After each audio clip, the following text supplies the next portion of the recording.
સૌને નમસ્કાર. પૂર્ણ પુરુષોત્તમ ભગવાન શ્રી કૃષ્ણના ચરણોમાં વંદન.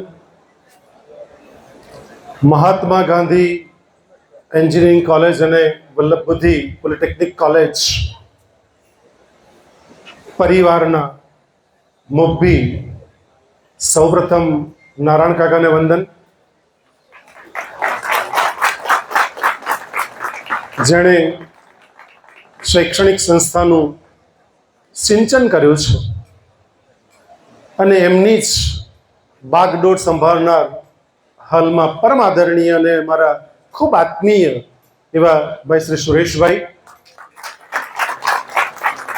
સાથે જ જોડાયેલા ભાઈ શ્રી ચિરાગભાઈ અને સુરેશભાઈ, બધાના નામ બોલવા જઈશ તો મારી 10 મિનિટ તો એમાં જ પૂરી થઈ જશે, કારણ કે જે રીતે હમણાં આ બધા લોકોએ સ્વાગત કર્યું તેમાં જ લગભગ કલાક થઈ ગયો છે. એટલે સુરેશભાઈ અને ચિરાગભાઈની આખી એન્ટાયર ટીમને હું વંદન કરું છું. મિત્રો, મહાત્મા ગાંધી એન્જિનિયરિંગ કોલેજની અંદર મારો વર્ષો જૂનો નાતો છે અને કદાચ એ ઋણ ચૂકવવા માટે જ આજે ત્રીજી વખત ઉપસ્થિત થયો છું. મારો દીકરો આ જ કોલેજમાં 2010 થી 2014 આ જ કોલેજમાં અભ્યાસ કરીને એણે બી આખી કોલેજમાં ફર્સ્ટ આવ્યો હતો ઇલેક્ટ્રોનિક એન્ડ કમ્યુનિકેશન્સની અંદર. આ કોલેજમાંથી એણે આ કોલેજે બહુ આપ્યું છે મિત્રો, આ ભૂમિએ બહુ આપ્યું છે. આ કોલેજમાંથી એણે પાસ આઉટ કર્યું અને 2 વર્ષ સુધી હું વિદ્યાર્થી મિત્રોને ભલે આછા છે ઓછા છે પણ આછા નથી એ વિદ્યાર્થી મિત્રોને સંદેશ આપવા માંગુ છું કે એણે 2 વર્ષ સુધી ગેટની તૈયારી કરી. એનું સપનું હતું આઈઆઈટીમાં એડમિશન લેવું અને એમટેક કરવું. દીકરાએ એટલે મારો દીકરો છે એટલે એના અપ્રિશિએશન્સ કરવું એવું નથી, માફ કરજો, એવો કોઈ ઇન્ટેન્શન પણ નથી, પરંતુ તમને એમાંથી પ્રેરણા મળે કે દીકરાએ સાહેબ 18 કલાક સુધી એણે ગેટની તૈયારી કરી અને આઈઆઈટી રૂડકીમાં એને એડમિશન મળ્યું. મિત્રો, આઈઆઈટી ટેગ લાગ્યો ને આજે હૈદરાબાદમાં છેલ્લા 5 વર્ષથી કોલકોમ વિશ્વની બેસ્ટ કંપની એમાં આજે મલ્ટીનેશનલ કંપનીમાં જોબ કરી રહ્યો છે. એટલે મને આનંદ છે આ ભૂમિનું, એટલે ભૂમિનું ઋણ ચૂકવવા માટે આજે કોલેજમાં આટલું મારું ટાઈટ શેડ્યુલ અને એક્ઝામ હોવા છતાં પણ આવ્યો છું. મિત્રો, આ એક વાત થઈ. બીજી મહત્વની વાત આપ સાથે જે શેર કરવી છે, કારણ કે કદાચ અભિજીત જો નહીં હોત ને તો કદાચ અહીંયા આજે નહીં હોત, કારણ કે અભિજીત અને ગૌરાંગ સરે ક્યાંક સંપર્ક કર્યો અને પછી મને અહીંયા લઈ આવે કે ગુર્જર સરને તો લઈ જ જવા છે આ કોલેજમાં. એ લોકો નહોતી ખબર હતી અભિજીતને કે ગૌરાંગ સરને કે આ કોલેજમાં મારો દીકરો પણ વિદ્યાર્થી રહી ચૂક્યો છે. એટલે સૌપ્રથમ હું બંને મિત્રોનો આભાર માની લઉં, ધ્રુવનો પણ સાથે સાથે આભાર માની લઉં, જેણે કડીરૂપ જોડ્યો મને એટલા માટે ખાસ. મિત્રો, આજે 3-4 વાત, કારણ કે હું આજે લગભગ 472મી વખત બોલી રહ્યો છું જાહેર મંચ ઉપરથી. એટલે મને સમજાયું કે બહુ બધી એમ સિદ્ધાંતોની વાતો કરવા કરતા હજારો પુસ્તક તમે વાંચો અને 1-2 વાર્તા તમે સાંભળો એટલે તમને વસ્તુ ક્લિયર થઈ જાય, એવી વાત આપ સાથે આજે શેર કરવા આવ્યો છું. મિત્રો, આજે રાષ્ટ્રીય વિજ્ઞાન દિવસની સૌને શુભેચ્છા. આજે રાષ્ટ્રીય વિજ્ઞાન દિવસ છે અને સીવી રમન, વેંકટ રમનનો આજે 28 તારીખે ઉજવવામાં આવતો આ રાષ્ટ્રીય દિવસ છે, રાષ્ટ્રીય પર્વ છે, વિજ્ઞાન દિવસ છે.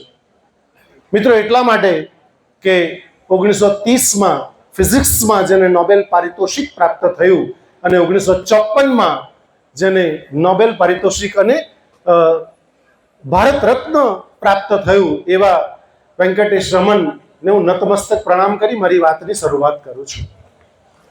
મિત્રો, સીવી રામન જ્યારે ઇન્ટરવ્યુ લેતા હતા સાયન્ટિસ્ટોનું, એક વાત પહેલા મને શેર કરવાનું મન થાય છે કે ઇન્ટરવ્યુ લઈ રહ્યા હતા તે વખતે બધા 6 કેન્ડિડેટ સિલેક્ટ કરો, લગભગ 30 કેન્ડિડેટ આવેલા સાહેબ. 6 કેન્ડિડેટ સિલેક્ટ થયે, એક કેન્ડિડેટ બહાર બેસી રહ્યો હતો. સીવી રામન ઓફિસમાંથી, આ સત્ય ઘટના છે, સીવી રામન ઓફિસમાંથી નીકળ્યા અને નીકળીને પેલા યુવાનને જોયો કે ભાઈ તમારું સિલેક્શન તો નથી થયું, તમે જઈ શકો છો, કેમ બેઠા છો, આટલી વાર થઈ ગઈ. પેલા યુવાન સાયન્ટિસ્ટે મિત્રો જવાબ આપ્યો, જે હું આ મહાત્મા ગાંધી એન્જિનિયરિંગ અને વલ્લભ બુદ્ધિના વિદ્યાર્થીઓમાં સિંચન કરવા માંગુ છું, કારણ કે સંસ્કાર શિક્ષણ થોડું ઓછું ચાલશે, સંસ્કાર એક બી ઓછો નહીં ચાલશે મિત્રો. અને સંસ્કારહીન શિક્ષિત એટમ બોમ્બ અને હાઇડ્રોજન બોમ્બ કરતા પણ ખતરનાક હોય છે, એ વાત સાબિત થઈ ચૂકી છે. એટલે મહાત્મા ગાંધી અને વલ્લભ બુદ્ધિના જે વિદ્યાર્થીઓ છે, શિક્ષણ થોડુંક ઓછું ચાલી જશે, સંસ્કાર એક પણ ઓછો નહીં ચાલશે. અને સીવી રામન જ્યારે પેલા યુવાન સાયન્ટિસ્ટને પૂછે તું બહાર કેમ બેઠો છે, કારણ કે બધા નીકળી ગયા છે, ત્યારે પેલો યુવાન એમ કહે છે કે સર, એક રિક્વેસ્ટ હતી કે તમે જે ટીએડીએ અમને ચૂકવેલું, જે સાહેબ ભાડું આપેલું હતું, એ ભાડામાં 754 રૂપિયા વધારે છે, એ 754 રૂપિયા તમને પાછા આપવા માટે આપ્યો છો, એ માઠો છે, એટલા માટે બેઠો છું. મિત્રો, આ પ્રમાણિકતા, આ નિષ્ઠા છે. અનિલ જૈન ધીરુભાઈ અંબાણીના ઇન્ટરવ્યુમાં ગયા, અનિલ જૈન નોકરી છોડીને ચાલી ગયા રિલાયન્સની, અને જ્યારે એ નીકળતા હતા ત્યારે જ ધીરુભાઈ અંબાણીએ પ્રશ્ન કર્યો કે તમારા પિતાજીને કેવું છે? રિલાયન્સ એ પરિવાર સાથે સંબંધ ધરાવે છે, અને અનિલ જૈન ફરી પાછા આવ્યા હતા, સાહેબ એમને ત્યાં જોબ કરો ધીરુભાઈ અંબાણીને ત્યાં. મિત્રો, આ પ્રમાણિકતાના, નિષ્ઠા અને ચરિત્રની વાત છે. મિત્રો, રાબિયા અલ બસરી બહુ મોટા ગજાની સંત મિત્રો, એ રાતનો સમય હતો, અંધાર્યો યુગ હતો ઈરાકનો. બહુ સુંદર વાત છે, આપ સાથે લઈને જજો. કારણ કે ઓશો રજનીશના સાહેબ સુરેશભાઈ 650 ઉપરાંત પુસ્તકો છે, અને રાબિયા અલ બસરીનું નામ એક પણ પુસ્તકમાં ઉલ્લેખ નહીં, તેવું એક પણ પુસ્તક નથી 650 માંથી. એટલે કેટલું મહત્વનું કેરેક્ટર હશે અને કેટલું મહત્વનું પાત્ર હશે મિત્રો. રાબિયા અલ બસરી ઈરાકની અંદર રાત્રે અંધારામાં કંઈક શોધી રહ્યા હતા. યુવાનો આવ્યા અને પૂછ્યું કે રાબિયાજી, તમે સંત હતા, શું શોધી રહ્યા છો? એટલે રાબિયાજીએ કહ્યું કે મારી સોય ખોવાઈ ગઈ છે, તે શોધી રહી છું. એટલે બધા યુવાન કે અમે શોધવા લાગી, કે હા શોધવા લાગો, કશો વાંધો, મને મદદ કરશો મને ગમશે. યુવાનો શોધવા લાગ્યા. એમાં એક યુવાન થોડો હોશિયાર હતો, એટલે યુવાને પૂછ્યું કે રાબિયાજી, એકચ્યુઅલી તમારી સોય ખોવાઈ છે ક્યાં?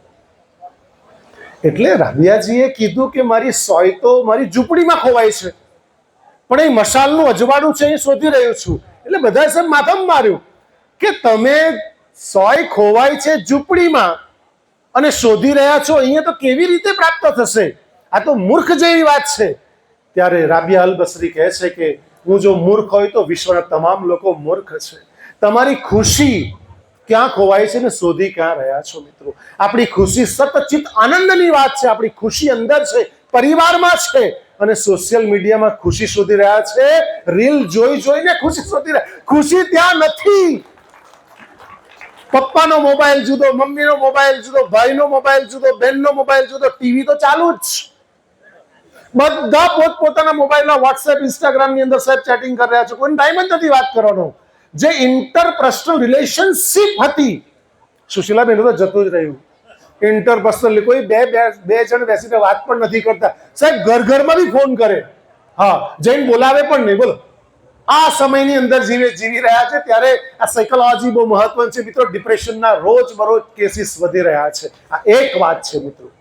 બીજી મહત્વની વાત આપ સાથે શેર કરવી છે કે તમામ વિદ્યાર્થીઓ, જે તનિષ્ક અબ્રાહમ ભારતીય અમેરિકન વિદ્યાર્થી છે, 15 વર્ષની ઉંમરે એણે બાયોમેડિકલ એન્જિનિયરિંગમાં સ્નાતકની ડિગ્રી પ્રાપ્ત કરી, અને 2023-24માં એણે બાયોમેડિકલ એન્જિનિયરિંગમાં એણે પીએચડીની ડિગ્રી પ્રાપ્ત કરી.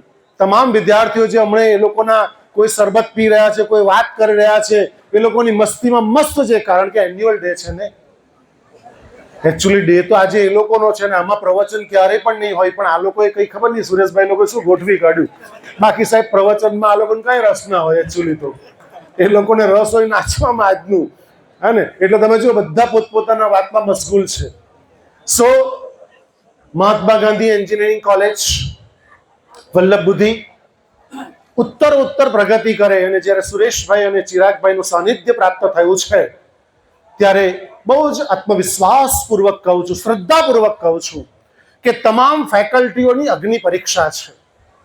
ચિરાગભાઈ, તમામ ફેકલ્ટીઓની અગ્નિ પરીક્ષા છે સાહેબ, કે તમામ ફેકલ્ટીઓએ સ્કૂલમાં જઈને બચ્ચાઓને શોધીને મહાત્મા ગાંધી કે વલ્લભ બુદ્ધિ સુધી લઈને આવવા પડશે સાહેબ.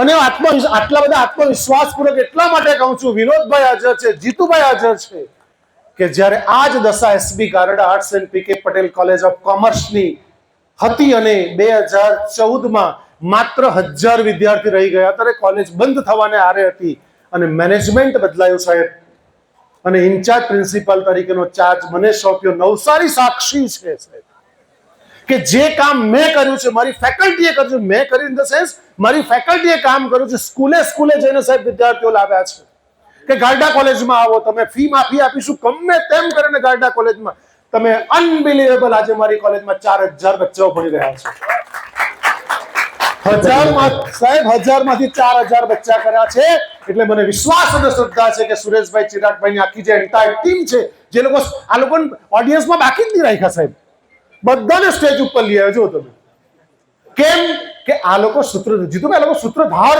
છે, આ લોકોનું દરેકનું કઈ ને કઈ કોન્ટ્રીબ્યુશન છે, અને આ તો સુરેશભાઈનો પ્રયત્ન ખિસકોલી જેવો છે કે ભલે આરોપીને જઈ બી જાય પણ એ કંઈક ને કંઈક તો પોતાનું કોન્ટ્રીબ્યુશન કરશે.